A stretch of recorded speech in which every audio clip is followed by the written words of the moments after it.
कहते हैं कि एक माँ बाप अक्सर अपने बच्चों के लिए एक ऐसा रिश्ता देखते हैं जहां उनके बच्चे हमेशा खुश रहे।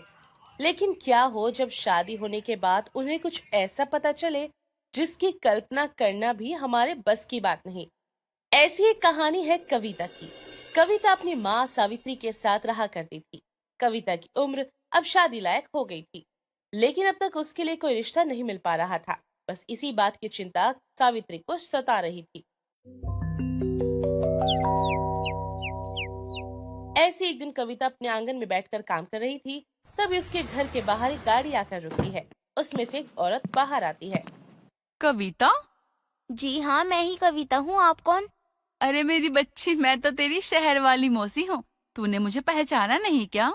जी, कौन सी मौसी? माफ करना, मैंने आपको पहचाना नहीं। हाँ हाँ, तू पहचानेगी भी कैसे। अरे जब तू छोटी थी ना, तब तेरी माँ मेरे घर आई थी। और अब देखो तू कितनी बड़ी हो गई है। खैर, सावित्री कहाँ है? कविता रीमा को इशारे में बताती है। उसके बाद रीमा अंदर जाकर अपनी बहन को आवाज देती है। सावित्री, ओ सावित्री। रीमा की आवाज सुनकर सावित्री पीछे पलटती है, जहाँ वो अपनी बड़ी बहन रीमा को देखकर काफी खुश होती है। रीमा दीदी, आप यहाँ कब आई? बस आज ही आई हूँ। और देख, आते ही तुझसे मिलने आई हूँ सबसे पहले। रीमा को देख सावित्री बहुत खुश थी। कुछ देर बाद जब कविता बाहर से अंदर आती है तो अपनी अनजान मौसी को देखकर शांति से अपने कमरे में जाने लगती है। पर सावित्री उसको रोकते हुए कहती है। कविता बेटा, तूने इन्हें नहीं पहचाना क्या? वो नहीं माँ, मैंने इन्हें नहीं पहचाना। लेकिन ये कह रही हैं कि ये मेरी मौसी है, तो होंगी मेरी मौसी। वैसे सावित्री, अगर ये मुझे नहीं पहचान रही है तो इसमें इसकी कोई गलती नहीं है, क्योंकि कोई मुझे यहाँ जानता ही नहीं है। नहीं नहीं दीदी, आप ऐसा मत कहो।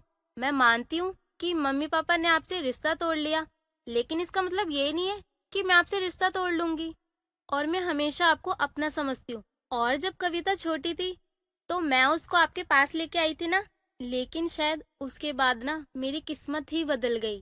इसलिए तो मैं आपके पास दोबारा मिलने नहीं आ पाई। बस रोना धोना यही रह गया जिंदगी में। तो मैं आपसे किस मुंह से बात करती, कैसे आती आपके पास? सावित्री अपनी बात खत्म नहीं करती उससे पहले उसकी आंखें भर आती हैं। अपनी माँ की आंखों में आंसू देखकर कविता अपनी माँ को संभालते हुए कहती है। माँ, जो होना था हो गया। अब आप उन दिनों को याद मत कीजिए। लेकिन सावित्री, मैं जानना चाहती हूँ कि तेरे साथ ऐसा क्या हुआ था जो तू इतनी बेबस हो गई थी। मौसी जी, आप अभी आई है ना, तो हम इस बारे में बाद में बात करेंगे। फिलहाल तो आप कुछ खा लीजिए। कविता की बात रीमा नहीं काटती और उस टॉपिक को छोड़ खाने के लिए बैठ जाती है। कुछ देर बाद शाम हो जाती है और सभी लोग बाजार जाते हैं और मस्ती करते हैं। समय बीतता है और रात हो जाती है। किसी को पता भी नहीं चलता। देर रात सभी खाना खाकर सो जाते हैं, लेकिन रीमा अपनी बहन से एक बार फिर से वही सवाल करती है। सावित्री, मैं जानना चाहती हूँ कि तेरे साथ हुआ क्या था। मैं बताती हूँ। जब मेरी मोहन जी से शादी हुई थी ना, तब तो उनका बर्ताव बहुत अच्छा था, बहुत प्यार करते थे मुझसे। लेकिन जब से कविता हुई ना, उनका बर्ताव बिल्कुल ही चेंज हो गया। उनका असली चेहरा मेरे सामने आ गया। मतलब? मतलब ये कि उन्हें ना बेटा चाहिए था, लेकिन मुझे तो बेटी हुई थी। और वो बेटी होने के बाद ना मुझे बहुत टॉर्चर करने लग गए।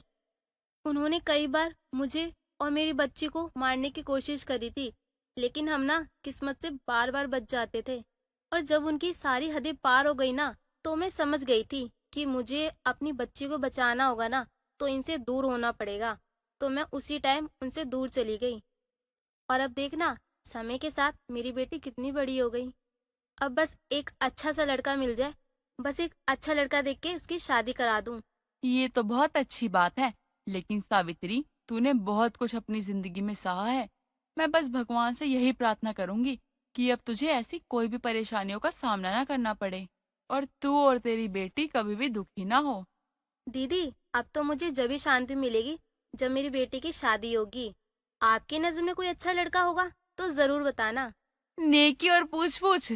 अरे मेरी नजरों में तो एक नहीं बल्कि बहुत सारे लड़के हैं। लेकिन मुझे ये समझ नहीं आ रहा कि तू उनसे अपनी बेटी की शादी करवाएगी भी या नहीं। क्यों? अगर लड़का अच्छा होगा तो शादी करवाऊंगी ना। चाहे फिर वो कोई भी रहे। देखो दीदी, मेरी लड़की कहीं भी रहे, बस खुश रहे, मैं तो यही चाहूंगी बस। मैं नहीं चाहती कि जो मैंने तकलीफ सही है वो मेरी बेटी को मिले। हमारी कविता को कभी कोई परेशानी नहीं होगी क्योंकि लड़के का खुद का बिजनेस है। सोचो, जिस लड़के का काम खुद का हो वो भला तुम्हारी बेटी को तकलीफ कैसे दे सकता है। अरे हमारी कविता तो राज करेगी, लेकिन लड़का शहर में रहता है। तो क्या हुआ दीदी, लड़का अच्छा है, शहर में रहता है, उसका घर परिवार भी अच्छा है, तो फिर क्या परेशानी है? मैं अपनी लड़की को शहर भेजने के लिए तैयार हूँ। अच्छा दीदी, आपके पास कोई फोटो होगी क्या? और नहीं तो क्या, रुक, मैं तुझे अभी फोटो दिखाती हूँ। रीमा अब अपने बैग के पास जाती है और अपने पर्स में से एक फोटो सावित्री को दिखाती है। फोटो में लड़का काफी अच्छे घर का लग रहा था। बस यही देख सावित्री उस लड़के के लिए हाँ कर देती है।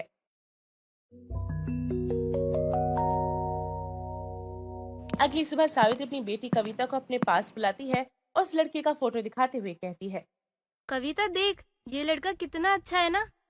माँ मैं क्या कहूँ, आपको पसंद है तो मुझे भी पसंद है। अब आप मेरे लिए कोई बुरा थोड़ी ना ढूंढोगी। बेटी के मुंह से ऐसी बात सुनकर सावित्री को बहुत अच्छा लगता है और इस तरह वह कविता का रिश्ता रोहन से तय कर देती है। बहुत जल्दी कविता की शादी उस रोहन नाम के लड़के से हो जाती है। शादी करने के बाद हर लड़की के अपने सपने होते हैं और ऐसे ही सपने कविता के भी थे। लेकिन वो सपने जब टूट जाते हैं जब वो अपने ससुराल में कदम रखती है। रोहन जी, आज तो मेरा गृह प्रवेश है, तो घर में कोई दिखाई क्यों नहीं दे रहा? अरे कविता, सब बिजी होंगे और तुम तो जानती हो ना, हमारा खुद का काम है। वैसे भी इस काम में मैं अकेला थोड़ी हूँ, अरे घर वाले भी साथ रहते हैं। लेकिन फिर भी रोहन जी, आज घर में बहू आ रही है, उसके बाद भी। कविता ये बात बोल ही रही थी कि तभी एक लड़का और एक लड़की कविता को साइड करते हुए वहां से निकल जाते हैं। ये देखकर कविता हैरान हो जाती है। रोहन जी, अब ये क्या है? प्लीज रोहन जी, ये मत कहना कि ये सब नॉर्मल है। यार तुम कितने सवाल जवाब करती हो। देखो कविता, ये सब तुम्हें भले ही अजीब लग रहा होगा, लेकिन हम लोगों के लिए आम बात है, क्योंकि बड़े बड़े शहरों में अक्सर छोटी छोटी बातें तो होती रहती हैं। रोहन जी, भले ही मैं गांव की हूँ, लेकिन भला बुरा मुझे भी समझ आ रहा है। कविता के सवाल जवाब सुनकर रोहन को तो गुस्सा ही आ जाता है। वो गुस्से में कविता के ऊपर आज पहले ही दिन भड़क जाता है। अरे तुम्हें मैंने कहा ना, इस घर में सब बिजी रहते हैं। अगर तुम्हें इस घर में रहना है तो रहो, वरना उल्टे पाँव अपने गांव निकल जाओ, समझी? रोहन कविता को दरवाजे पर अकेले ही छोड़कर घर के अंदर चला जाता है। ये देख कविता की आंखों से आंसू गिर जाते हैं। कविता अपनी आंखों में आंसू लिए बाहर ही खड़ी रहती है। तभी वहीं पास में बैठी वो लड़की आती है और उसे अंदर लाते हुए कहती है, बड़ी मालकिन, आप अंदर आइए, आपको यहाँ हर कोई देखेगा, इसीलिए आप इन सब चीजों पर ध्यान मत दीजिए। गंगू कविता को अंदर लाती है और उसके मन में एक सवाल था कि आखिर उसके ससुराल में ये हो क्या रहा है। कविता गंगू से कुछ पूछती कि उससे पहले ही गंगू वहां से किचन की तरफ चली जाती है। ये कौन है और ये इस तरह बिस्तर पर क्यों लेटी है? कविता खुद से सवाल कर रही थी। तभी वहां पर रोहन आता है और उससे माफी मांगते हुए कहता है, कविता, मुझे माफ कर दो, मुझे तुमसे इस तरह बात नहीं करनी चाहिए थी। कोई बात नहीं रोहन जी, गुस्सा था थोड़ा तो आपने बोल दिया मुझे। अच्छा, अब हम चलें? हाँ, लेकिन रोहन जी, मैं ये जानना चाहती हूँ कि ये जो सामने बिस्तर पर लेटी है वो कौन है? कमरे में चलो, सब बताता हूँ। वो मेरी माँ है कविता। तुम्हें पता है, आज से कई साल पहले जब मेरे बाबा गए तो माँ की तबीयत खराब रहने लगी, लेकिन उसके बाद भी माँ ने हमें पाल पोस कर बड़ा किया, हमें इस मुकाम पर पहुंचाया कि आज हम कुछ भी लेते हैं तो हम कुछ सोचते हैं ही ज्यादा। और वो सब माँ की वजह से हुआ। लेकिन माँ की हालत उस दिन खराब हो गई जब वरुण ने उनका साथ छोड़ दिया। वरुण? हाँ, वरुण मेरा छोटा भाई।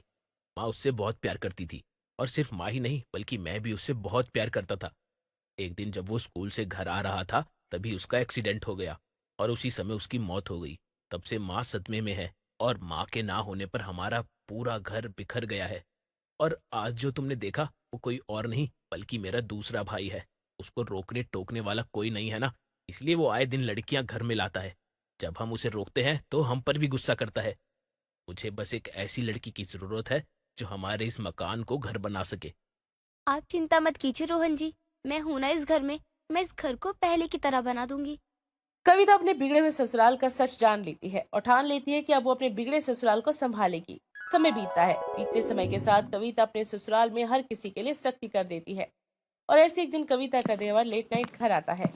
देवर जी, ये कोई समय है घर आने का? मेरा तो समय यही है, इसी समय आता हूँ मैं। अच्छा जी, तो आप ऐसा भी क्या काम करते हो जो आप इतनी लेट घर आ रहे हो? अब होती कौन हो मुझसे सवाल पूछने वाली? मैं आपकी भाभी हूँ और भाभी होने के नाते मैं आपसे सवाल कर सकती हूँ और आपकी जिंदगी में क्या चल रहा है वो भी जान सकती हूँ। खैर आज तो आप लेट हो गए, लेकिन आगे से अगर आप लेट आए ना तो इस घर के दरवाजे हमेशा नहीं खुलेंगे आपके लिए। कविता का देवर अपनी बहकी बहकी बात का कोई जवाब नहीं देता और वहां से चुपचाप अपने कमरे में चला जाता है। समय गुजरता है। गुजरते समय के साथ अब कविता का खौफ उस घर में आ चुका था। अब सभी लोग समय पर घर आते। कविता ससुराल का बहुत ध्यान रखती और उसकी सास भी जल्दी ही ठीक हो जाती है।